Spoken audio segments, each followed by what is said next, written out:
तो भाई नमस्कार सभी को। अभी मैं हूँ मुरली मनोहर और रेवनाथ महादेव टेम्पल, जो कि सुपेडी उपलेटा गुजरात में है, सौराष्ट्र में। बहुत ही ब्यूटीफुल मंदिर है दोनों, और आप चाहो तो यहाँ आ सकते हो। ये राम जी का भी मंदिर है सामने, और सोमनाथ महादेव का मंदिर है। ये मस्त खलखल बहती नदी है और भी बहुत कुछ है। लेकिन मेन बात थी मेरी यूट्यूब की जर्नी की। तो 1 साल पहले मैंने कहानी से शुरुआत की थी, जो कि थी शिवलिंग की उत्पत्ति। और मतलब चैनल को अच्छा बनाने के लिए या वीडियो में सब कुछ अच्छा दिखाने के लिए मैंने सब कुछ कर लिया। मतलब टेलीप्रॉम्प्टर ला दिया। मुझे ऐसा था कि कोई भी वर्ड्स आगे पीछे नहीं होने चाहिए, या जो भी कुछ है मुझे याद नहीं रहता था। बहुत सारी बार ऐसा हो गया, तो मेरा मन हमेशा सजावट पे ही लगा रहा। पर अभी ऐसा कुछ नहीं है। अभी 1 साल के बाद जब मैं अपने आप को देख रहा हूँ या समझ पा रहा हूँ, तो मुझे उन चीज़ों की शायद ज़रूरत थी भी नहीं। मुझे ज़रूरत थी थोड़ा सा खुलने की। तो वापस से वही कहानी से स्टार्ट करते हैं, क्योंकि आज अमावस्या है और कल से श्रावण चालू हो रहा है। तो श्रावण में भी जितना हो सके, जितना वक्त मुझे मिलेगा, उतना वक्त मैं निकाल के कुछ ना कुछ कहानियाँ जो कि शिव महापुराण में है, वो सारी बताने का प्रयत्न करूँगा। तो शिवलिंग की उत्पत्ति से शुरुआत करते हैं। तो एक कल्प के अंत के बाद ब्रह्मा जी सहस्त्रदल कमल में से निकलते हैं, और वो ऐसे ही घूम रहे होते हैं। तो उनको विष्णु भगवान मिलते हैं, जो कि शेष सैया पर शयन कर रहे होते हैं क्षीर सागर में। और ब्रह्मा जी वहाँ जाके खड़े रहते हैं। विष्णु भगवान उनको देख के खड़े नहीं होते। जनरली बड़ों को ऐसा ही होता है कि भाई हम आए हैं तो हमारे लिए कोई ना कोई खड़ा हो। लेकिन विष्णु भगवान तो मतलब उनकी ही नाभि से कमल प्रकट हुआ, कमल में से ब्रह्मा जी प्रकट हुए, तो उनको तो पता होता है। लेकिन फिर भी बड़ा कौन है इस चक्कर में, कि ब्रह्मा जी बोलते हैं कि मैं बड़ा हूँ और विष्णु भगवान बोलते हैं कि मैं बड़ा हूँ। और जब तक कोई तीसरा होता नहीं है तब तक इस चीज़ का सॉल्यूशन आ नहीं सकता। लक्ष्मी माता होते हैं वहाँ पे, उनके ही चरण दबा रहे होते हैं। लेकिन अब वो तो एक अनदर एंटिटी हो गई कि एक की साइड ही हो गई ऐसा। तो इन दोनों में झगड़ा होता है तो युद्ध शुरू हो जाता है। पहले बातचीत होती है, फिर एकदम से युद्ध शुरू हो जाता है। दोनों एक दूसरे पर अस्त्र से कहीं प्रहार करते हैं, घायल हो जाते हैं। तो सारे देवता मिलके जाते हैं शंकर भगवान के पास। ठीक है, शंकर भगवान पार्वती माता के साथ बैठे हुए होते हैं कैलाश पर्वत पे। जनरली आप देखोगे कि हर कहानी में इंसानों से देवता, देवता से इंद्र जाते हैं ब्रह्मा जी के पास, ब्रह्मा जी जाते हैं विष्णु भगवान के पास, और सब मिलके लास्ट में इन दी एंड महादेव के पास ही आते हैं या पार्वती माता के पास आते हैं। तो यही सीक्वेंस है हर शास्त्र की, हर कहानी का। ठीक है, तो यही एक सीक्वेंस चलता आता है। तो सारे देवता जाते हैं और महादेव जी तो मतलब आशुतोष उनको इसीलिए कहा जाता है कि सामने वाले का जो भी बोलने आया है वो उनको पता ही होता है। तो जैसे ही आते हैं महादेव जी प्रवचन दे रहे होते हैं, तो वो बोलते हैं कि मुझे पता है कि तुम लोग किस लिए आए हो। ब्रह्मा और विष्णु में युद्ध छिड़ गया है और बड़ा कौन है ये तय नहीं हो पा रहा है। तो मतलब चल के शांत कर देते हैं ऐसा। फिर महादेव जी नंदी और सब मिलके साथ में जाते हैं। लेकिन महादेव जी दूर खड़े खड़े देख रहे होते हैं कि भैया हम भी देखें कि कितना ही कर लेते हैं ऐसा। पर फिर भी युद्ध चलता ही रहता है। पूरी पृथ्वी ताहीमाम हो जाती है, ये सब वो सब बहुत कुछ होता रहता है।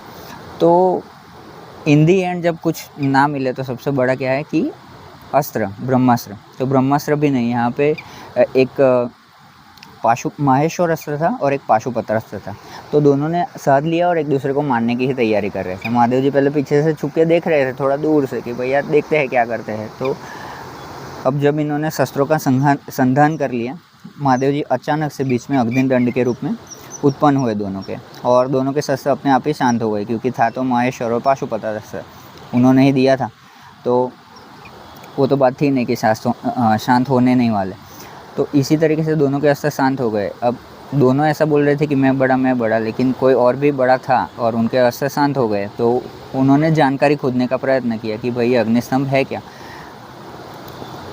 और ऐसा भी तय हुआ कि दोनों में से जो इसका सिरा ढूंढ लेगा, ठीक है, या तो ऊपर का भाग या तो नीचे का भाग ढूंढ लेगा, वो सबसे बड़ा माना जाएगा। कि शरत तो चल ही रही थी और इसमें तो कुछ था नहीं। तो विष्णु भगवान वराह का अवतार लेके नीचे की तरफ गए। आप वराह अवतार में हमेशा देखना, जो भी वराह होता है आपने देखा ही होगा, वो हमेशा नीचे की तरफ ही खोदता है। तो ये भी एक मेटाफोर है। तो विष्णु भगवान नीचे की तरफ गए और ब्रह्मा जी हंस पे। ठीक है, तो ब्रह्मा जी ऊपर की तरफ गए। बहुत टाइम ढूंढने के बाद भी कुछ किसी को मिला नहीं। विष्णु भगवान समझ गए, वो वापस ऊपर आ गए अपने जिस स्थान पे लड़ाई चालू हुई थी वहाँ पे। और ब्रह्मा जी भी ढूंढ रहे थे, लेकिन उनको तो साबित ही करना था कि मैं ही बड़ा हूँ ऐसा। समझ रहे हो, बाल पक जाने से कोई ज्ञानी नहीं हो जाता। तो उनको ये साबित करना था कि मैं ही बड़ा हूँ। बीच में उनको केतकी का फूल दिखा, तो उसको लेके वापस आए। और विष्णु भगवान मतलब कोई तो साबिती चाहिए, तो विष्णु भगवान के पास तो कुछ नहीं था, ब्रह्मा जी के पास केतकी का फूल था। तो विष्णु भगवान ने उनके चरण पकड़ लिए कि भैया आपने तो ढूंढ ही लिया, मतलब आप ही बड़े हो, ऐसा समझ ही लिया उन्होंने। फिर ब्रह्मा जी ने बोला कि मैंने ढूंढ लिया है, ये साबिती है। और ये छल को देख के महादेव जी अग्नि रूप में से, मतलब अग्नि स्तंभ के रूप में से आकार स्वरूप में प्रकट हुए। मतलब 5 पंचानन शिव जिसको बोलते हैं, उसमें प्रकट हुए। ब्रह्मा जी को छल को देख के उन्होंने तुरंत मतलब कोई ऐसे बातचीत नहीं की, सीधा ही तीसरा नेत्र खोला, भैरव को प्रकट किया। और छल के लिए जो शिक्षा देनी चाहिए थी वो उन्होंने बोला कि तलवार से सिर काट दो, तो 5वां सिर ब्रह्मा जी का काट दिया। फिर 4 सिर बचे, ठीक है। और फिर जब भैरव ने सिर काट दिया तो ब्रह्मा जी रोने लगे। उनको पता चल गया कि भाई ये खुद ही आ रहा है। मतलब पहले तो कोई कुछ बोलता नहीं है, तब तक हमको लगता है कि हम ही बड़े कि कुछ भी कर सकते हैं। पर जब कोई बोलना स्टार्ट करता है तब पता चल जाता है कि नहीं, हमसे भी बड़ी और शक्ति है, और एक परम तत्व हर जगह मौजूद ही होता है, हमेशा हर हमेश, जो खाली आके बोलने की राह में बैठा होता है। पर तुम जब उस लेवल पे पहुँचोगे तभी वो आएगा, अच्छा देने के लिए, बुरा देने के लिए ही आएगा। तो 5वां सिर कट गया, ब्रह्मा जी रोने लगे क्योंकि महादेव बहुत कुपित हो चुके थे। और भैरव को मतलब एक आदेश की ही देर थी, फिर वो उनको कोई बात ही नहीं, महादेव का आदेश ही सर्वोपरि होता है।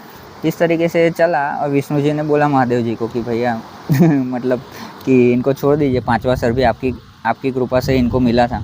और 5वें सर की भी एक स्टोरी है 5वां सर देने के पीछे, तो आपकी कृपा से मिला था। तो महादेव ने बोला कि अगर इनको वापस दे दिया तो दंड विधान खराब हो जाएगा। ऐसा कोई भी आदमी कोई भी छल कपट कल जाके कर लेगा और बाद में उसका सॉल्यूशन, कोई भी पैर पढ़ लेगा या कोई भी माला घुमा देगा या कोई मंत्र पढ़ लेगा तो उसका सॉल्व हो जाएगा। लेकिन ऐसा नहीं है। आप जब ये सस्ते सॉल्यूशन मीठी गोलियों में उलझे रहे हो, जब शास्त्र पढ़ोगे और जब सब कुछ होगा, पुराण पढ़ोगे, कहानियाँ पढ़ोगे, उसमें से ही आपको अच्छी तरीके से चीज़ें समझ में आ जाएगी कि क्या था, क्या है और क्या सॉल्यूशन हो सकता है। ऐसा, ठीक है। भैरव ने ब्रह्मा जी का सर धड़ से अलग कर दिया महादेव के कहने पर, लेकिन उनको भी वो दंड तो भोगना ही पड़ा ब्रह्म हत्या का, ठीक है। ब्रह्म हत्या मतलब ब्रह्म को जो जानता हो या तो स्वयं ब्रह्म हो, वो नाम वाले नहीं होते।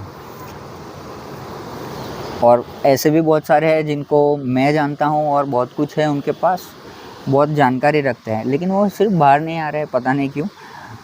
बाकी है वो असली में ब्राह्मण। फिर दोनों तरीके से, ऐसा कि नाम से भी और जाति से भी या सरनेम से, जो भी कोई लेबल है उस तरीके से। तो ये चीज़ हो गई। महादेव प्रकट हुए, उन्होंने बता दिया कि भाई आज से तुम ब्रह्मा जी के छल को देखेगी, आज से तुम किसी भी पूजा विधान में तुम्हारा कुछ नहीं होगा ऐसा।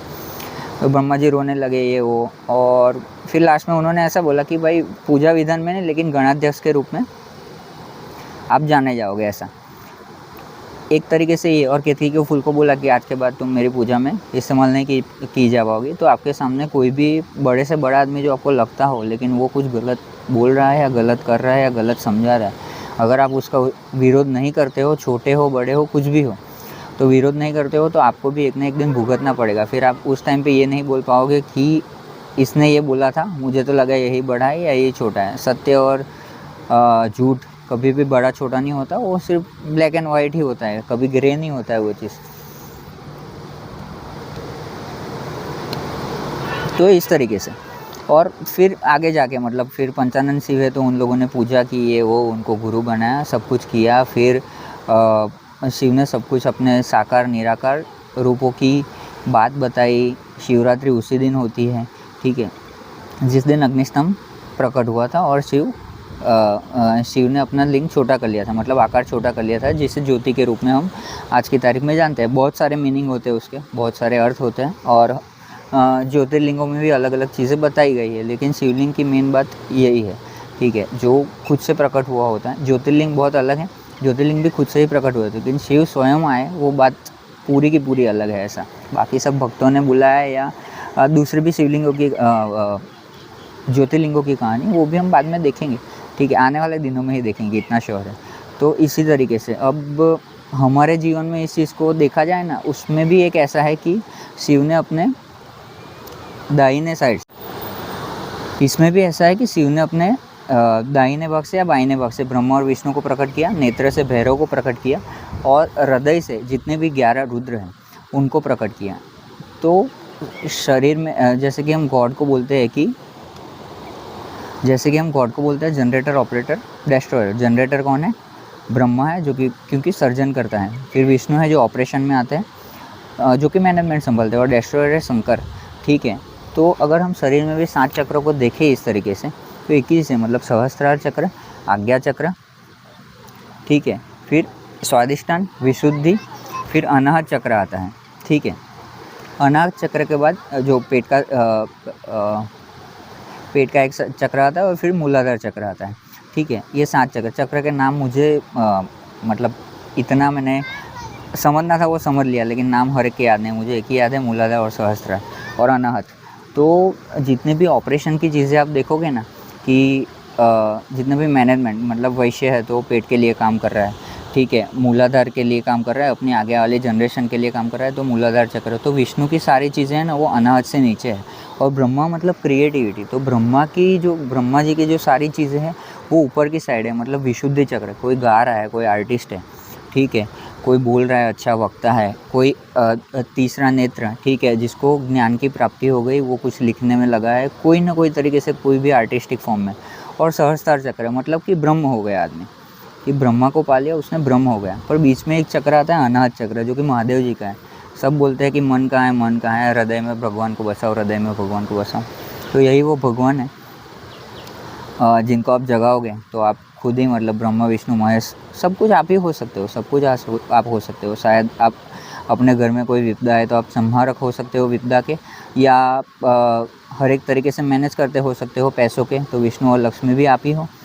और कोई ना कोई क्रिएटिविटी में हो सकते हो, गार्डन बना सकते हो, घर में पेंटिंग कर सकते हो, या कुछ भी कर सकते हो अपने घर के लिए, जो भी क्रिएटिव कर सकते हो, अच्छे से अच्छा कर सकते हो, शांत माहौल कर सकते हो। तो ब्रह्मा भी आप ही हो, मतलब तीनों देव त्रिदेव आप में ही हैं, जितने भी भैरव है वो सब आप में ही है। बस बात है खाली उस चीज़ को, मेटाफर को समझने की और अपने अंदर जगाने की। और इतनी देर तक मेरी बात आप लोगों ने इतने प्रेम और शांति से सुनी, तो इसके लिए मैं आपका अति आभारी हूँ। और अंत में आपके अंदर बैठे परमात्मा को मैं नमन करता हूँ। मेरा नमन स्वीकार करें और प्रकृति का ध्यान रखें। मिलते हैं अगले वीडियो में। जय श्री राम, हर हर महादेव। और ये मंदिर है, ये कृष्ण भगवान का, और ये नदी है, ये रेवनाथ महादेव है, ये मुरली मनोहर कृष्ण है।